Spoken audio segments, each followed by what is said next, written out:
Hey, well, good morning. Welcome to the Blue Gamer Bluecast Morning Show. I'm your host, Adam Blue, 30 plus year video game enthusiast and industry analyst. And I woke up at the last minute. It's Friday. It's snowing out. I thought that looked cool because there's no sun. So it's easy to have like the windows open and all that. And it's still snowing. Kids don't have school.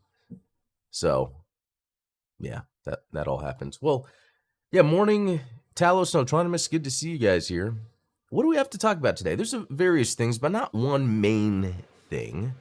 Um, hey, Chris, good to see you. It's Nintendo actually responds to the leaks that happened this week, so we'll get to that. That'll be interesting. Yeah, and then I pulled a few other noteworthy video game items that we'll discuss. So yeah, let's jump into it. First I like to start with what I've been playing.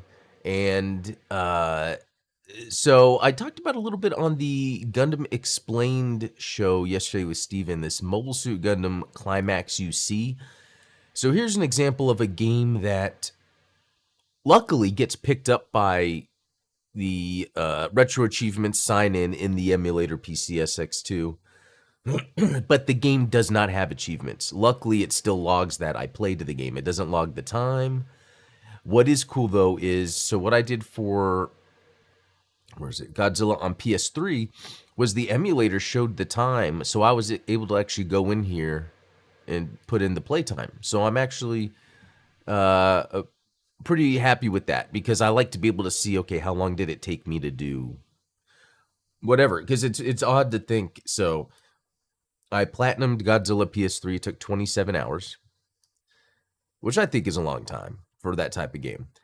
Godzilla on PS4, I've played 26 hours. Now, you can take away 5, because 5 was when I first got the game and I had to redo it, or restart it. And I still have achievements to get.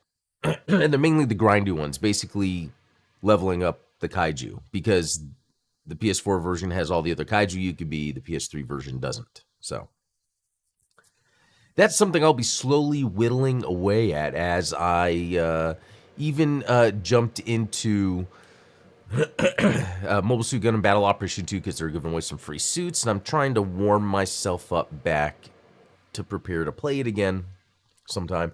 But you can see here, just the PS5 version alone, this doesn't count PS4, just the PS5 version, I put 277 hours. That might not be a lot for some. That is a lot for me. Yeah, in fact, I think there's a way I could get, yeah. So on Steam, 89 hours. And then on PS4, 136 hours. So that's pretty insane. You know what? Why don't I just get the rest of the achievements on Steam? I didn't think about that. That could be a good operation for me, for a reason to play it some more. Let's see what. Oh, okay. Yeah, that stuff. I mean, that's kind of not too grindy. I could probably get to that stuff. Okay. Something to think about. And I usually do this, like, if there's not like a game I'm currently playing, it's like, okay, what can I go back and maybe, get some achievements. Talos saying, I'm not going to talk about how many hours I have. Yeah, it's crazy, because for me, the hours I have are a lot. I could only imagine, Talos. Hey, Jim Killix, good to see you. So, okay, heading back to the profile, because I didn't really do too much yesterday, because I even jumped into the Godzilla on PS4 for a second to do the versus mode, because there's achievement for winning against someone in versus mode, playing your first versus match, and playing 10 times. The versus mode is actually really fun. I just like the idea, because of the slower paced action and movements of the kaiju, kind of like strategically figuring out how you're going to battle someone else. Is a lot of fun. I lost my first match. It was pretty close, actually, but I could tell what their They were baiting me. It was my first time playing Versus, and they were doing it where they would back up constantly and then position themselves behind stuff, which that's okay. But I was playing like aggressive. I was like, come on, let's battle, you know. And then, yeah, on the stream yesterday, I was playing that City Shrouded in Shadow, which I want to play again. So since playing that yesterday, I was researching what have English only speakers done to be able to play this game, you know, and there's guides out there. Someone has an English guide out there. It is one guide alone for certain aspects of the game. Like there's one guide, I think that was about maybe 100 and something pages. That is like the story, the paragraphs of story that would show up. Then there was another document that was over 230 pages, and that's just for the dialogue options with characters as you go. So, and it's one of those games where you have to make essentially the right choice, but it also depends how you feel, but then there's certain actions based on that.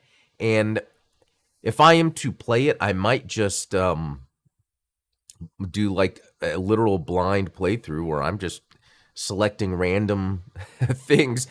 Just because I'm thinking if I'm going to sit there with a guide, I feel like most of my time would be reading a guide that tells me how to press buttons, because I feel like it would pull me out. Now, there would be a story associated with it, which would be cool, but I kind of want to sit there and be immersed. Yeah, too bad there are games that just don't get translated. And I wonder how soon we might be able to see that with like AI being able to, you know, someone can have a ROM and somehow easily have an AI assistant go through maybe all the dialogue and translate it. I don't know. I'm just trying to come up with a way to make it easy because I think it's just a daunting task to do that. And AI is getting so much better. I mean, I'm using it frequently, you know, and still I do check it. And there are times where I see, yeah, that's not quite right. But there are some things that it can do really quickly. Like, for instance, for some of my shorts, or all of my shorts that I make on the Gundam Explain channel, I have an AI program that actually transcribes and edits. I don't do anything. I just watch the video to make sure it makes sense.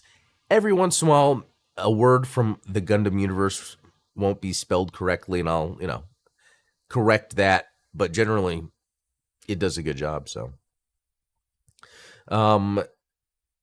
Otalos has hit past the 5K hours in GBO2. That's amazing. That's amazing. I mean, hey, that's what makes you a pro.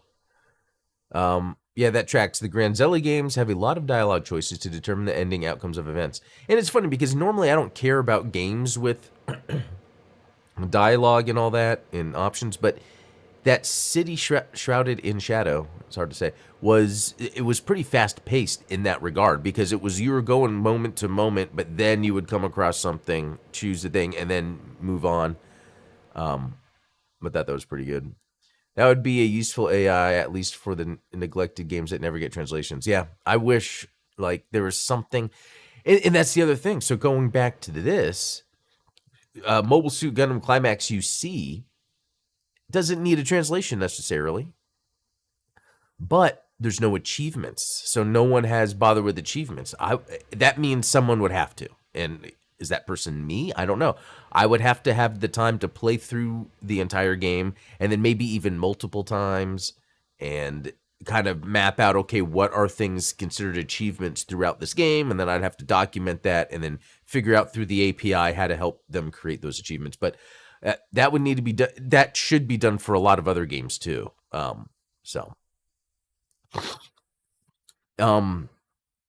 Disaster report games have a sort of flow to them. Some events are very chaotic, some tense, than just the slow emotional sections with mostly dialogue. Yeah, and I've heard of those.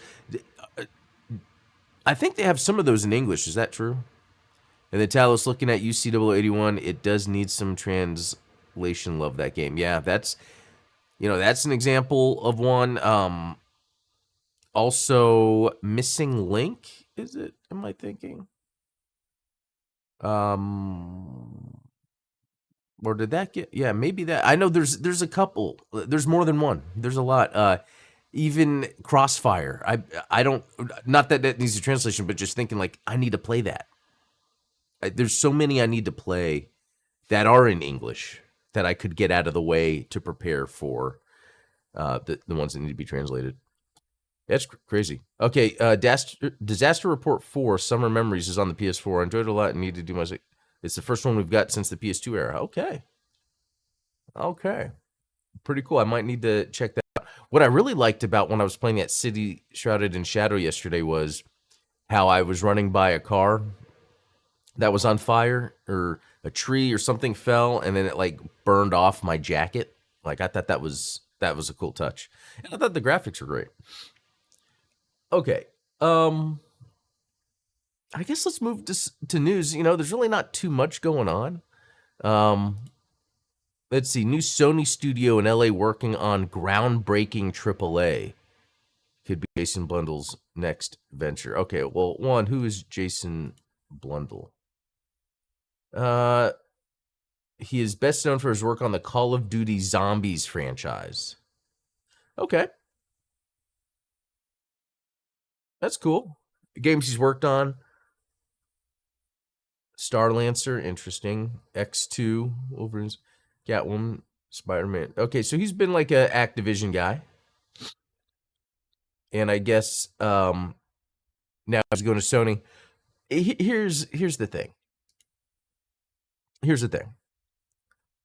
This groundbreaking AAA. You know, what does that mean? That's just buzzwords. Wasn't Concord supposed to be groundbreaking? Yeah. That's the only thing I wish somehow the story would have something more to it. But anyway, I guess I'm just complaining to complain. All right, Prime Gaming is giving away 16 games in January, so that's always pretty cool. Let's see what that is. Oh, there's some that are available now. You just covered up. Come on, ad. Come on, ad. You're like over the date. So January 9th, available now. Eastern Exorcist. Okay. That sounds fascinating. Okay, so it's on Steam for $17.99. Okay, yeah, you know what? I actually did play this. If I'm not mistaken, this is on Xbox, and I played it. I think it might have been a demo. But that looks pretty neat. So that is cool that that's free, because it's a side-scrolling action game with pretty good graphics. All right, let's see. The Bridge game. Okay, it's interesting. And one of those. Wow, 2013. Did not remember that one. BioShock 2 Remastered. That seems to be a good one, especially being on GOG. See, when you get a GOG game, that's actually pretty cool. Spirit Mancer. Almost sounds like I wouldn't like it. And it looks like I wouldn't like it. But let's dive in a bit more. Okay. The gameplay actually looks really cool. And there's a demo. Let me install that and see if it gets finished before the end of the stream, and then we'll look at that, because it actually looks pretty cool. All right. Let's head back here. Skydrift Infinity. This sounds like something I've seen, but could be. Yeah, I would totally play this. Yeah, this looks great. I like flight games. Interesting. It seems to have like racing and shooting. Not crazy about the racing as much as I like the shooting, but that could kind of help give it more intention. Huh. Well, that is cool. I'm going to have to grab that. And that's available now. Okay, I got some stuff to play later. Let's see. And then coming up on the 16th is Grip. I can't say I've heard of that. Oh, that's pretty neat. Oh, yeah, that demo's done. We could check that out in a second. This is neat. Another racing game, but man, I remember that time was like late '90s, early 2000s, especially N64 and Dreamcast. So many cool racing games. Even PS2. There was this game called Downhill Domination. It was just a bicycle game. This actually looks cool. That's really neat that is one of the free ones. SteamWorld Quest. Are you smarter than a fifth grader? Deus Ex Game of the Year. Everyone owns that already. Everyone got this for free already. To the Rescue, Star Stuff, Spitlings. This is a good one. Zombie Army for Dead War on the Epic Game Store. I have played this game on the Epic Game Store on Xbox and on PlayStation. Xbox I think I got all or most. Actually, let me look that up. Yeah, I think the achievements are here on the side too because they're like the most rare achievements out of all the games I've played that people Zombie Army for Dead War. Wow, I've played 66 hours, which to me that seems like a lot. And I only got 48 out of 70. And then on PS4, I only played 3 hours. And on Epic Game Store, it doesn't have the time, unfortunately. But I got quite a bit of juice. These games are just fun. I cannot wait for the Sniper Elite Resistance because it's the same gameplay that comes out. And then that makes me think later this year they might have their new Zombie Army game. But I'm curious. What are... Oh, and I think this is the one that is crossplay, yeah, on Windows 10. But what are the achievements that I'm missing? Complete consecutive 12 waves. An escape from the Horde map. Okay, Horde. I have not done the Horde maps. That's another Horde. Horde. Survive waves. Rank 100. Complete a level with 5 gold level perks equipped. Oh, you know what? Because I haven't upgraded all my perks. So there's a lot that I could do, actually. Complete every campaign level with a full team of 4 players. You know what? Actually, that could be done. The game is so much easier when you have people. And I rarely ever play with people. There's actually one level I couldn't do by myself on. It might have been the third game. I could do by myself, so I made a multiplayer lobby so we could beat it. Anyway, back to this. Guys, I suggest this game. Super Meat Boy Forever, that's cool. Ender Lilies, I tried that out. And then Blood West. Oh, yeah, I've heard of that. And so it's pretty neat that, I mean, if you have Amazon, you kind of just paid for it. Right? Okay, I'm going to have to do this, but where's the... Okay, there it is. All right, I'll do this later. Okay, that looks cool. Yeah, that looked cool. Okay, here's something. Ubisoft appoints advisors to oversee strategic options. So, I don't want to complain, but man, sometimes when I watch other video game journalists, YouTubers talk about Ubisoft, they do it in such a way where I don't know how to explain it, where they're just like talking down like, oh, these AAA studios are all dumb. They don't know what they're doing. Ubisoft's one of them. Look at this. Oh, they're appointing an advisor because they had to make some strategic option. Like everything is talked about as if everything is dumb and a mistake and not like a good path forward. Look, I've always said it. I think Ubisoft is one of the good guys as a developer. They have the original founders of the company since they started in the 80s. They've had to navigate the political and social climate. So as shareholders expect more out of video games, they will tell, the Gilmore brothers, the owners, like, look, this is the trend right now that we want to see money being made from. Do this. Make a battle royale. Go make a shooter. So they have to navigate the shareholders while also making a cool variety of games, which Ubisoft is really good at that. But when I watch these, and they're pretty big too, these video game YouTubers / journalists, they're just like talking down, like, oh, I can't wait for them to get bought out, or pretty soon the Gilmore brothers will be out of there, and like, oh, it's like, why are we jumping to these conclusions?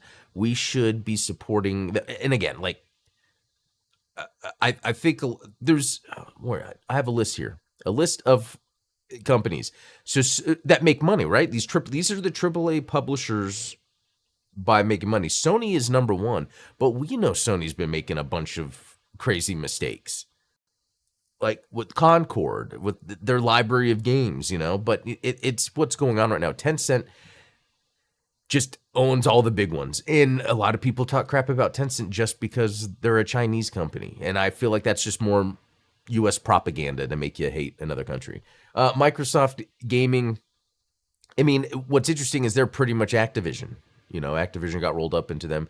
I don't even think Microsoft has been coming out with the best games, but I think they're doing more for gaming than just making games. They're making them accessible. The fact that I can play a game on Xbox, buy it once, play it on Xbox and PC and cross-save is amazing. And then Nintendo's always going to be up there. Interesting. I thought they were the top of revenue, but they're actually not. But no, Nintendo, cool company. I mean, at the end of the day, there's things we can complain about with Nintendo, but they're still, I think, upholding some sort of like gaming expectation. I think that's a good way to put it. Yeah, there are things I would complain about with Nintendo, like them going after people with copyright crap, or Metroid Dread.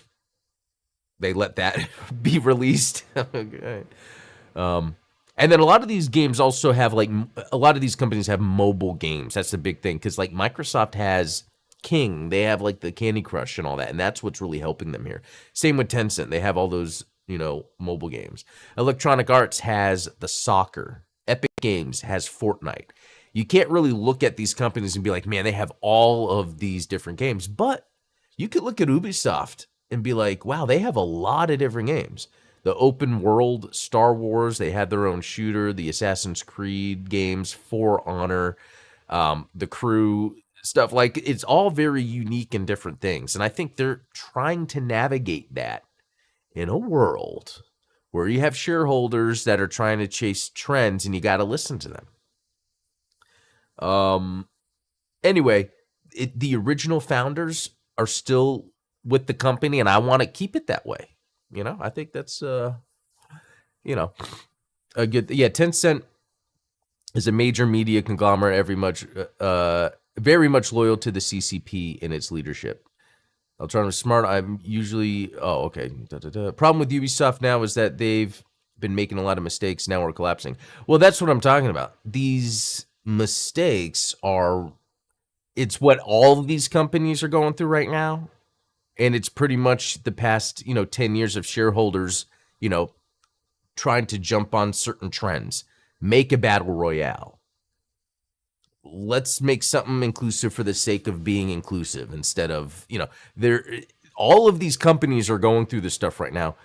And to me, Ubisoft seems to be the most transparent, the Guillemot brothers, the most transparent about it, while still navigating trying to come out with good games. Like the fact that they delayed Assassin's Creed. In my opinion, that is an excellent move. You should always delay a game when you can, make it better. I already thought Assassin's Creed was going to be great. I couldn't wait to play it when it was coming out. And then what they did with Star Wars Outlaws. It's because this is another one of those shareholder pressure things. I think Outlaws, as it was released, amazing game. The updates, the big upgrade they made for it during the Steam release is really good, but it just made the game easier. It made it more accessible for a larger base of people. So it's like, okay, I get it. Like, I get that the game does come out of the gate kind of survivey hard. If you were just wanting a straight up action game, Fallen Order is there.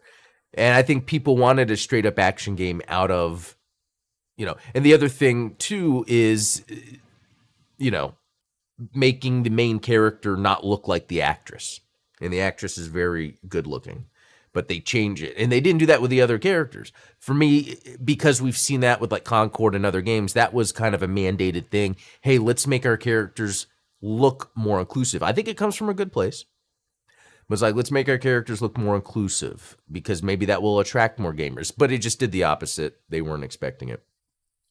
I'll sound cruel of saying this, but I am glad battle royales are kind of existing in the same way like shooters exist. They are famous, but they are no longer the mainstream in a way. Yeah. So that, and I think that's part of the problem when the battle royale, and I think it was Player Unknowns and Battlegrounds or whatever it was called, and then it went to Fortnite, and then all these companies are like, okay, well, let's all make one too, and it's like, no, that's not how it works. Same with the hero shooter, and that's what I'm trying to get at. Ubisoft has a lot of variety. Do you remember that Immortals: Phoenix Rising? Amazing Ubisoft game, amazing game. Loved that game.